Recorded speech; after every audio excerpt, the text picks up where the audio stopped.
a lot of boxing politics say that, you know, a league like, you know, what you're bringing up right now is kind of preventing the biggest fights from happening.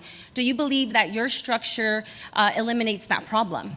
Well, listen, at the end of the day, you guys are supposed to be the experts on what's going on, and you know, like I said, I'll lay out a body of work this year, and then you can judge me by how this thing plays out. But you know, everybody knows that this thing's been broken for a long time. I said what I was going to do. You know, I didn't say anything. I've never said anything bad about the WBC or the IBF or any of them. I just said I'm not going to do business with them. You know, I'm going to do my own thing. And then I saw, you know, Eddie Hearn saying that the belt is cringy and all this stuff. I don't, you know, I don't think anybody looks at Eddie Hearn and says, "Oh, this guy's a visionary," or you know, the guy's been in boxing forever. I look at him like most politicians. You've done nothing in the sport except stay in the lane and, you know, play by all the rules and, you know, ride right along with but you ended up becoming part of the problem is what happened. And I don't want to sit here and smash Eddie Hearn or anything else, but Eddie Hearn works for his dad. You know what I mean? He works for Dad. And, you know, I don't think he's come in and ever had any type of vision. Last week in San Francisco at the Super Bowl, and we talked about the WBC stripping Shakur Stevenson. He obviously had his own thoughts about the sanctioning bodies and that situation. Did you have any thoughts when you saw that was happening? I think that the guy from the WBC is the greatest PR thing to ever happen for Zuffa Boxing. I mean, that guy should just keep doing interviews every day. Keep talking. It's incredible. Love it. Well, you guys seeing it for your own self. And I keep telling y'all the battles of the Titans, the clash and collision has already started. It's been going on for quite some time, and I've been trying to give you guys the information on the undercurrent that Zuffa Boxing, Dana White, Turkey Al-Sheikh, and all these guys that have big, deep pockets is coming in taking over boxing. You've seen it for yourself. The criticism of the WBC. Dana White is basically laughing and mocking the sanctioning bodies. And he's disrespecting Eddie Hearn and all the matchmakers and all those that's in boxing that's not part of Zuffa Boxing. And he's letting you know that we're taking over. He's talking about the billion-dollar deals with Prime and the billion-dollar deals with Paramount, 7.9 billion, 9.6 billion revenue that they'll be bringing in, and they're going to sign the best fighters, as he has stated. And one of the interesting things that he said that I find very interesting, and the light bulb went off in my head. He said, I'm not knocking any of the sanctioning bodies, the WBA, the WBC, blah, blah, blah, blah, blah. I just don't plan on doing business. But wait, how the hell you gonna come in boxing and do not do business with the sanctioning bodies? Aha! You're going to take over boxing. That's exactly what you plan on doing. You don't have to get down and lay down and make partners with individuals if you're taking over. You become the CEO and they work for you.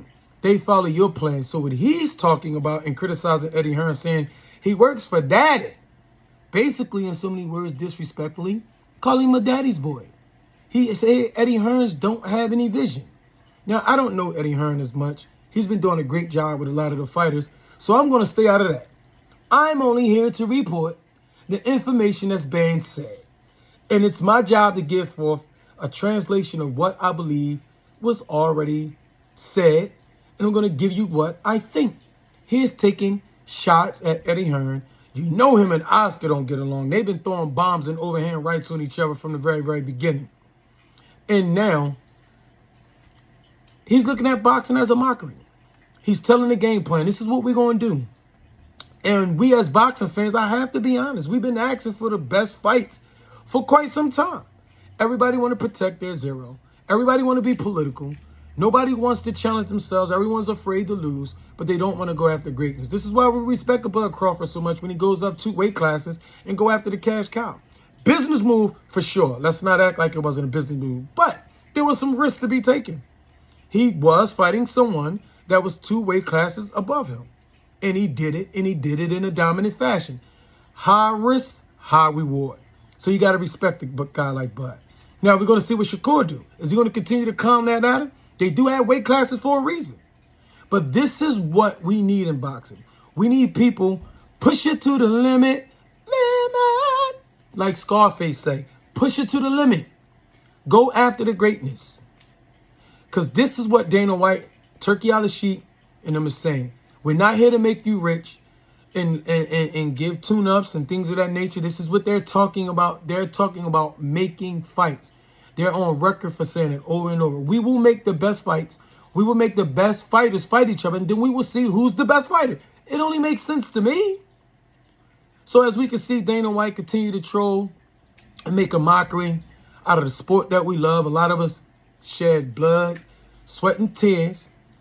We're now becoming a laughingstock of Zuffa boxing as they take over. And I'm going to tell you, I don't think it's going to be that hard for them to do. When you got TV behind you, listen, for those who do not know, Top Rank is the head honcho of promotion, but they don't have a TV deal yet. Their fighters is basically sitting still. They're stale if they don't get any action. That's not good.